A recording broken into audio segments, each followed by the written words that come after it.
ఆస్తి కోసం సొంత కుమారుల వేధింపులతో ప్రాణహాని ఉందంటూ కలెక్టర్కు ఫిర్యాదు చేసిన తల్లి. సంగారెడ్డి పట్టణానికి చెందిన బేలే దైవధీనం అనే వృద్ధ మహిళ తన ఇద్దరు కుమారులు బేలే శ్రీకాంత్, బేలే పవన్ కుమార్లు ఆస్తి కోసం నిరంతరం వేధింపులకు గురి చేస్తున్నట్లు ఆరోపించారు. ఈ విషయమై ఆమె కలెక్టరేట్ లో నిర్వహించిన ప్రజావాణి కార్యక్రమంలో జిల్లా కలెక్టర్ పి ప్రావీణ్యను కలిసి ఫిర్యాదు చేశారు.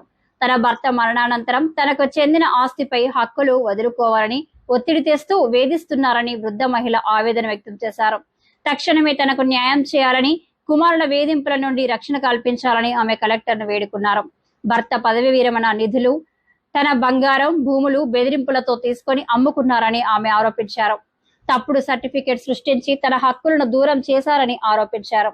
తనకు ప్రాణహాని ఉందని పేర్కొంటూ తన ఆస్తులు తిరిగి ఇప్పించి రక్షణ కల్పించాలని జిల్లా కలెక్టర్ను వేడుకున్నారు. ఈ ఫిర్యాదుపై స్పందించిన జిల్లా కలెక్టర్ సంబంధిత అధికారులకు దర్యాప్తు చేసి తగిన చర్యలు తీసుకోవాలని. బేలే దైవాధీనం నా పేరు. భర్త పేరు పుండరీకం, బి పుండరీకం. నాకు సంతానం 5, 3 మగ పిల్లలు, 2 ఆడపిల్లలు. అయితే 2 మగ పిల్లలు నాకు అరాచ్మెంట్ చేస్తున్నారు. పవన్ కుమార్, శ్రీకాంత్, ఇద్దరు కలిసి చేస్తున్నారు నన్ను. ఇప్పుడు పొలం ఉన్నది, పొలం గురుని బాధ పెడుతున్నారు. ఉన్న ప్లాట్లు తీసేసుకున్నారు. ఉన్న ప్లాట్లు నన్ను కాదని నేను కొన్నవి కూడా తీసేసుకున్నారు ఇద్దరు. మరి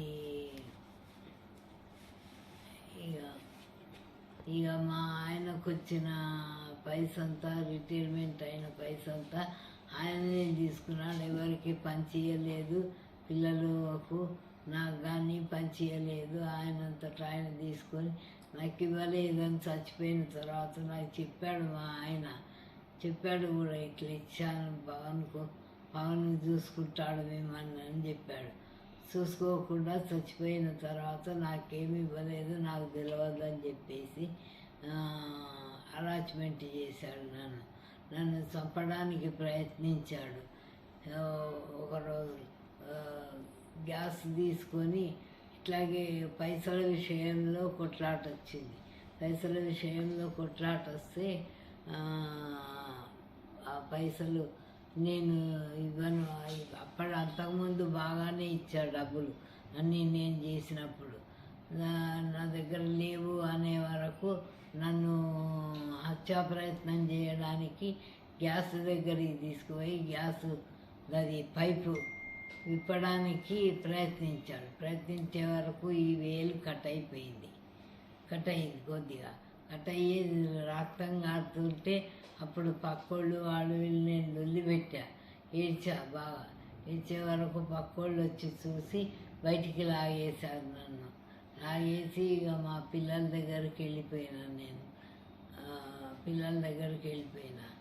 ఇక అట్లా చేశారు. మళ్ళీ ఒకసారి హత్యా ప్రయత్నం.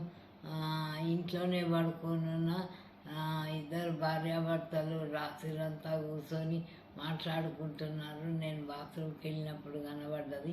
ఇక వాళ్ళని చూసి నేను గొల్లెం పడుకుంటే వచ్చి దర్వాజాలు కొట్టారు. తెల్లని దాకా దర్వాజా తీయి మాకు అవసరం ఉంది, తీయి అని అంటే తీయలేని. ఆ రోజు కూడా హత్యా ప్రయత్నంకు కత్తి నూరుతున్నాడు. రూమ్లో కత్తి నూరుతుంటే 2 భార్య కూర్చున్నది, అక్కడ ఆయన కూర్చున్నాడు. 2 కలిసి కత్తి నూరుతుంటే నాకు ఆవాజ్ వచ్చింది. మా ఆయన కత్తి ఉండే అంతకుముందు. ఆ కత్తి నూరుతుంటే నాకు ఆవాజ్ వచ్చిపోయి తొంగి చూసి అమ్మో ఇక నా పని అయిపోతుంది అని చెప్పేసి వేసుకుంటూ బాత్రూమ్కి కూడా పోలేను. ఇంట్లోకి వెళ్ళిపోయి గొల్లెం పెట్టుకొని పడుకున్నా. ఇక ఆ రోజంతా తెల్లారి ఆయన లేచి బయట పోయేదాకా కూడా బయటికి వెళ్ళలేదు.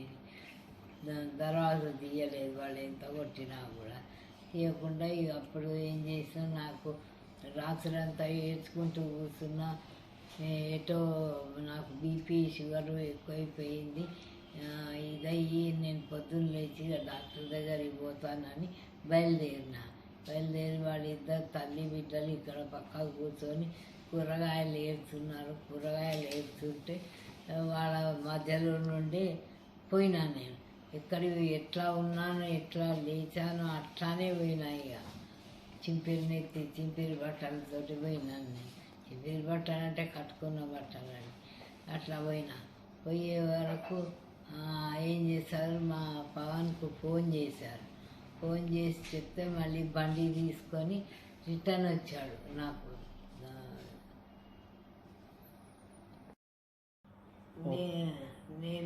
నన్ను కోట్ల చుట్టూ దింపుతున్నాడు. నాకు సరి అయిన న్యాయం చేయాలి. నా ఆరోగ్యం బాగలేదు, నా ఆస్తులు బంగారము నా పొలము నాకు ఇప్పియాలి. టెన్షన్లతోటి బీమారీలు ఎక్కువవుతున్నాయి. హాస్పిటల్ చుట్టూ తిరగడం అవుతుంది. నాకు డాక్టర్ న్యాయం చేయాలి. నాకు తోటి ప్రాణహాని ఉన్నది. హరాస్మెంట్ చేస్తున్నారు నన్ను ఇప్పటికీ. వాళ్ళు ఎక్కడున్నా కూడా ఇది చేస్తామని నా పిల్లల దగ్గరికి కూడా రావడం లేదు సంగారెడ్డికి నేను.